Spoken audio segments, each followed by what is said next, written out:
Nous sommes là pour parler en anglais, en français, dans la langue que vous voulez, d'un problème que j'appelle le défi de la licorne, qui est extrêmement grave et pressant. Et je pèse mes mots, et même en français. En deux mots, il y a 350 licornes dans le monde. Une licorne, c'est une société qui a été valorisée plus d'1 milliard de dollars, qui est le seuil à partir duquel on peut avoir une introduction en bourse un peu efficace aujourd'hui. Sur ces 350 entreprises, qui valent au total 820 milliards de dollars d'après CB Insights, il y en a 120 aux États-Unis, une centaine en Asie, pour l'essentiel en Chine, 30 en Europe, dont 15 au Royaume-Uni, c'est-à-dire qu'après le Brexit, il n'y aura plus que 15 licornes en Europe, et 3 en Afrique. 2 en Afrique du Sud et 1 au Nigeria. Aucune en Afrique francophone. Ce risque que la révolution numérique se passe aux États-Unis et en Chine n'est plus un risque, c'est une réalité. Donc je vais vous poser tour à tour la même question, et votre défi va être de me présenter en 1 minute votre entreprise et pourquoi elle va valoir 1 milliard de dollars extrêmement rapidement. Yazid. Bonjour à toutes et tous, Biband. On est une entreprise qui a développé une technologie innovante et frugale qui permet d'étendre la couverture Internet à 95% de la population sans aucun investissement. Et notre cible, en fait, c'est effectivement d'aller dans les pays émergents principalement, où par exemple en Afrique, la couverture n'est que de 25%, vérifiée sur le terrain, et de permettre à des applications mobiles ou bien à des objets IoT de fonctionner sur 95% de la population instantanément. Alors, comment passer Donc tu fais passer l'Internet sur le GSM. On fait passer l'Internet sur le réseau le plus déployé au monde. C'est celui qui permet de téléphoner à partir du moment où vous pouvez téléphoner. S'il y a des gens parmi vous qui ont plus de 20 ans, vous voyez ce que c'est que le GSM. Voilà. Et donc, on verra comment tu fais une autre fois. Quel est l'effet net et comment est-ce que tu vaux plus d'1 milliard de dollars? Alors, l'effet net, en fait, c'est surtout on a développé un business model qui est un business model totalement inclusif, où en fait on propose aux entreprises locales, en l'occurrence là, si je parle de l'Afrique parce que j'étais venu pour parler d'un projet qu'on a lancé il y a 2 ans avec la Poste de Côte d'Ivoire, l'idée c'est de proposer aux entreprises d'augmenter leur marché adressable en augmentant la connectivité et de ce fait de créer de la croissance en local avec les locaux, puisque en Afrique, 60% de la population a moins de 24 ans, ça c'est un point clé. 60% est au chômage et si on ne fait pas appel, j'irais, à des ressources locales, on va vers un problème excessivement important. La jeunesse africaine est finalement c'est un véritable problème si la jeunesse n'a pas de travail. Donc l'espoir, c'est que l'argent vienne aux besoins et tu deviennes une licorne. Rania, Afrimarket. Bonjour à tous, je suis présidente et cofondatrice d'Afrimarket, qui est une des plateformes leaders en e-commerce en Afrique de l'Ouest francophone. Aujourd'hui, on se positionne comme une curated marketplace en proposant une offre garantie. Attends, tu me traduis en français, on se positionne comme une curated marketplace? Comme une curated marketplace. Donc tu prends place, tu te places, voilà. Exactement. Comme une quoi? Pardon. Comme une curated marketplace. En même temps, tu n'as qu'une minute, hein, alors... Comme une curated marketplace et du coup on apporte de la valeur ajoutée au consommateur africain en lui proposant une offre de qualité et garantie et en même temps, vous avez parlé de logistique et on va en parler encore un peu après. En effet, la livraison du dernier kilomètre, c'est un vrai challenge. Aujourd'hui, dans 5 pays d'Afrique de l'Ouest francophone, on est capable de livrer nos clients finaux jusqu'à la porte de chez eux. Pourquoi et comment on va devenir une licorne? Tout simplement aujourd'hui, le multiple de valorisation de la société, c'est souvent en corrélation avec le volume d'affaires que vous faites. Donc, augmenter la top line, augmenter le flux, augmenter les volumes. Et ça, comment on réussit? Justement, en allant lever plus d'argent. Aujourd'hui, on a levé un peu plus de 20 millions d'euros pour en arriver là. On a créé la société il y a 5 ans. On emploie un peu plus de 200 personnes dans nos différents pays d'opération. Et donc, aller chercher plus de clients, lever plus d'argent pour investir encore plus dans nos infrastructures et être capable de livrer ces clients-là. Et on est en phase pour devenir une prochaine licorne. Tristan, Quant. Bonjour, donc je m'appelle Tristan Nito, je travaille chez Quant, Quant.com, moteur de recherche français et donc européen, vaillant concurrent de Google, que je vous encourage à utiliser. Pas Google, hein, Quant, bien sûr. Donc on est un moteur de recherche qui, contrairement à son plus grand concurrent, protège la vie privée des internautes. On n'essaye pas de savoir qui vous êtes, combien vous gagnez ou quoi que ce soit. On fait du business en vous affichant de la pub, en vous donnant des résultats de recherche de qualité. Et comment est-ce qu'on va atteindre le milliard? Tout simplement. En France, continuer à se faire connaître, continuer à monter des filiales dans des pays. On a déjà en Italie, on a déjà en Allemagne. On va continuer à le faire à l'échelle de toute l'Europe et du monde. On est disponible dans 28 langues déjà. Donc on ne se limite pas à la France, mais vraiment on vise toute l'Europe. Et puis aussi, on va rajouter des nouveaux services. Donc pour l'instant, c'est le search, le moteur de recherche. Dans quelques jours ou quelques semaines, mais vraiment de façon imminente, on va sortir Quant Maps, qui est un logiciel de cartographie qui va marcher sur smartphone tu refais sur Google PC. sans Google? Oui, mais sans les problèmes de vie privée qui sont associés à Google aujourd'hui et à leur business model de collecte des données, puisque nous, notre business, c'est pas de collecter de la donnée, c'est de fournir un service de qualité, éventuellement avec de la publicité, mais qui n'est pas ciblé sur votre profil. On ne veut pas avoir à vous connaître. Hypotisons que ça marche, que l'argent arrive magiquement dans vos projets, que vous réussissiez, qu'on ait 3 licornes devant nous. 3 licornes, ce n'est pas un troupeau de rhinocéros. Comment est-ce qu'on comble le retard? Comment est-ce qu'on atteint une masse critique en Europe et en Afrique? Tristan a une idée au fond de la classe. Moi, j'ai une idée. En fait, elle n'est pas de moi. Elle est portée par Quant et auprès de tous les politiques qu'on voit. Vraiment, ce qu'on remarque clairement en Europe, c'est que trouver du financement en Europe, c'est très compliqué.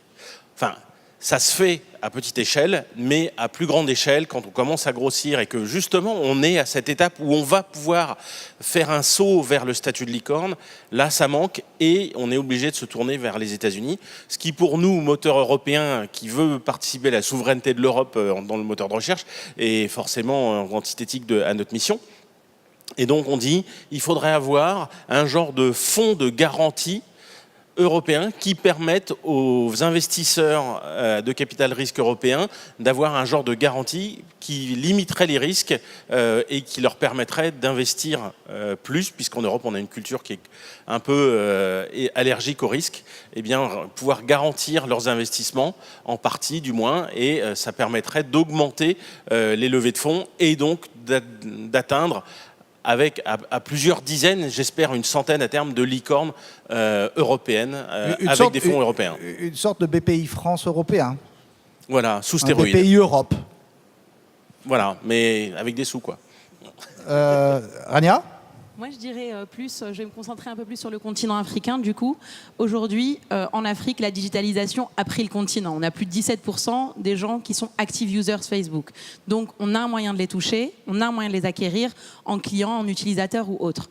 En revanche, aujourd'hui, il y a quand même un manque aujourd'hui de financement de ces projets et de projets crédibles de qualité. Donc, pour pouvoir faire plus de licornes en Afrique et plus tout simplement de start-up crédibles en Afrique et pas quelqu'un qui est chez lui derrière son ordinateur et qui dit je suis entrepreneur alors qu'il travaille aussi à côté, c'est que les projets soient plus crédibles et que les gens se donnent les moyens de leurs ambitions et aillent vraiment prendre le risque du projet et se lancent dans cette aventure entrepreneuriale. Et de l'autre côté acteur de financement, financer aussi, on sait que le marché aujourd'hui en Afrique n'est pas très liquide, donc il n'y a pas trop de reventes qui sont effectuées et donc les gens ne prennent pas le risque d'investir dans des sociétés qui ne sont pas rentables. Ils vont favoriser des sociétés rentables et donc plus naturellement que les acteurs du financement puissent soutenir des projets non rentables aujourd'hui. Yazid et Denis, 30 secondes chacun. 30 secondes. Moi, je reviens sur le premier critère que je citais tout à l'heure. C'est-à-dire que pour être une licorne aujourd'hui, pour le devenir en tout cas, l'inclusivité de son business doit être capitale. On doit partager. On ne doit pas simplement prendre les données aux utilisateurs et les exploiter et devenir riche avec. Il faut qu'il y ait une notion de partage excessivement forte. Il faut qu'il y ait une notion d'inclusion excessivement forte. Et il faut que votre business, en fait, permette de créer de la valeur qui soit répartie. En Afrique, on a lancé un projet avec la Poste et le gouvernement qui s'appelle Door to Door, qui consiste en fait à Oui, mais c'est livrer- pas avec ça que tu vas faire un troupeau de licornes dans la savane. C'est pas avec ça. Denis mais- Jacquet. c'est pas avec ça, mais Yazid, c'est- je suis désolé, 4 minutes 26. Denis Jacquet. En fait, je suis pas si excité que ça par l'idée d'avoir des licornes. Ça va surprendre. Une licorne, pour moi, quand on regarde, en fait... non, c'est pas un discours politique. Hein. Mais en fait, je suis pas trop excité. Pourquoi ? Parce que pour l'instant, les licornes qu'on a ont surtout brillé par l'idée d'avoir une valorisation qui est juste déconnectée de leur valeur réelle, qui est juste déconnectée de l'emploi qu'elles créent, qui est juste déconnectée de la valeur qu'elles créent sur les territoires, sur les hommes, et souvent décorrélée de ce qu'elles apportent au monde. Moi, c'est toi qui m'as donné le sujet de la table ronde. mais, hein, après, non, mais c'est pour ça que je voulais que tu me lances dessus. Et donc, en réalité, je veux qu'on ait des licornes qui méritent la valorisation qu'on leur donne, ce qui est différent. Donc, il faut qu'elles soient européennes, il faut qu'elles apportent quelque chose. Quant apporte un modèle différent parce qu'il apporte quelque chose que les autres nous ont volé ou qu'on leur a donné trop facilement, ce qui est différent. Sans Ils l'ont bien pas volé. réaliser ce qu'on Voilà. leur laissait, oui. La connexion entre ce que peut faire l'Europe et l'Afrique à travers des projets comme celui de Rania, ça vaut quelque chose parce que ça crée de la valeur. Quand elle va créer de la distribution, elle va créer de la valeur, elle va apporter des biens de plus en plus nombreux et elle va accroître le marché, ça va créer de l'emploi. Et Yazid va mettre dans ce système une technologie qui permet une inclusion. ce que tu que veux, personne c'est des d'autre n'a licornes pas. non financières. Je veux des licornes qui ne soient pas juste là pour apporter une valorisation totalement illusoire, virtuelle et sans... Tu sais ce que c'est, juste ça un chiffre, juste un chiffre. Un seul. Un seul. La plupart, quand vous regardez le taux entre les emplois créés et la valorisation des boîtes qui font 76% de la capitalisation boursière américaine, elles emploient en moyenne entre 30 fois et 100 fois moins d'individus. Ma question est, à qui profite cette valeur ? Et c'est quoi ça? Una baguette est magique. On a baguette magique. Si. Elle est désormais fameuse. Hein, la petite sorcière, la famille de Moldu, tout ça. Si tu la prends, tu expliques quel problème tu vas résoudre d'un coup de baguette magique. Et si tu es porteur de mauvaises intentions, la baguette explose. Courras-tu le défi de la baguette? Oui. Alors, c'est pas mon défi à moi, c'est celui de Day One. Attention, tu jettes un sort à Donc, l'assistance. C'est pas un vœu pieux, c'est un l'assistance, sort que voilà, tu jettes doit être dans par la Day formule One. magique de ton choix. Voilà, pour régler un problème essentiel, c'est celui de la répartition de la richesse, parce que c'est la seule qui va permettre l'inclusion et c'est la seule qui changera vraiment la société. J'ai dit. Yazid, le défi de la baguette? Le défi de la baguette, je vais reciter un chiffre que je voulais citer au départ qui est clé.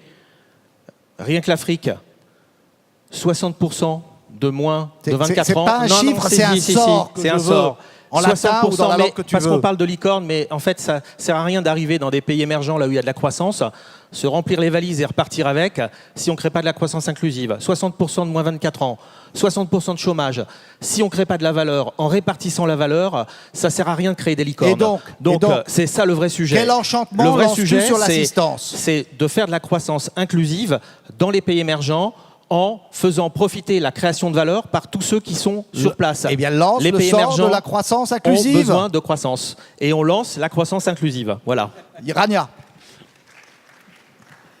Pour ne pas prendre trop de temps, je vais y aller straight to the point. Good. Alors, je vais y aller droit au but. Et en effet, comment créer de la valeur et quel sort lancer à chacun? On a tous envie d'être maître de son futur, du futur de nos prochaines générations, alors que chacun, à sa petite ou grande échelle, puisse être capable de se donner moyen de son ambition et de créer à son échelle de la valeur. Et créer de la valeur, c'est aujourd'hui apporter à l'humain, mais aussi apporter à la société. Tristan. Non, moi, Nito, je quoi veux plutôt la baguette. La baguette, oui, le La micro, baguette, c'est non, bon. parce qu'elle me filait le micro, alors avec 2 micros, j'aurais eu l'air fin. Bon. Écoutez, moi, vous voyez, derrière, il y a une photo de planète, c'est la nôtre, on n'en a qu'une. Et ben moi, le sort que je vous aide, c'est de rentrer chez vous ou de rentrer au bureau lundi et de vous demander qu'est-ce que vous pouvez faire pour que votre entreprise, elle soit acteur de la transition climatique pour qu'on sauvegarde cette planète, parce qu'on n'en a qu'une. Voilà. Et donc, le sort, il faut que je dise un sort dans une langue étrange, hein, c'est ça? Voilà. Alors, Nokoto Pulele Bistouille d'Agredo. Voilà, d'Agredo. Alors, Attends, il nous reste 4 secondes. encore Ouais. une chose. Je t'en prie. C'est quelque chose de tout simple, en fait. Je vais vous lancer un sort qui va non seulement vous enchanter, mais faire en sorte que la pluie cesse et qu'il fasse beau dehors. À la Kazam. Si vous sortez maintenant, je vais vous faire une confidence, il pleut encore. Mais pourquoi ça? Peut-être parce que la magie, en fait, ça n'existe pas. Et tous les enchantements qu'on vous a fait lancer pendant ces 2 jours ont pour but, à vous qui êtes dans la salle et vous qui êtes dans la caméra là, derrière Internet, de viraliser, comme on dit en ce français postmoderne, de faire en sorte que chacun de vous sorte d'ici et porte la croissance partagée de ce matin, la connaissance partagée de ce matin, la croissance inclusive, la défense de la planète et même, peut-être, le beau temps à Monaco. Au revoir, messieurs. Denis, tu as un prix à remettre et nous, on a une navette à prendre. Ouais. Au revoir et merci. Au revoir. Restez alors 2 petites secondes. Du coup, en vous entendant, j'avais envie de vous faire un petit peu plaisir. Donc, je ne sais pas si vous étiez tous là hier. Rania, Tristan, tu es arrivé aujourd'hui. Tu étais là, Yazid. Bon, j'ai un petit dilemme, c'est qu'en fait, j'ai un trophée à vous remettre et vous allez vous débrouiller. Je vous l'offre à tous les 3 parce que vous le méritez vraiment. Ce que peut faire Biband est juste exceptionnel à l'échelle de l'Afrique. Ce que peut faire Rania est fantastique. Ce que fait Quant, que je soutiens depuis toujours, va être fantastique. Bon, il y a Merci. une femme, il y a 2 hommes, donc je vous laisse vous débrouiller pour le choix. Donc, dans une année, il y a 4 trimestres. Vous vous débrouillez comme vous le voulez. 12, ça se divise par 3. Je vous remets ce trophée de Marcos Marin, voilà, qui est l'artiste que le prince adore ici et qui nous a fait ça. Et voilà, vous pouvez l'emporter et vous le partager. Il devra naviguer de main en main, y compris en Afrique, y compris partout où s'installera Quant, y compris partout où tu vas vendre quelque chose. Bravo, on vous embrasse et à bientôt. Bonne journée. Merci, Denis. Vous me raconterez pour le partage.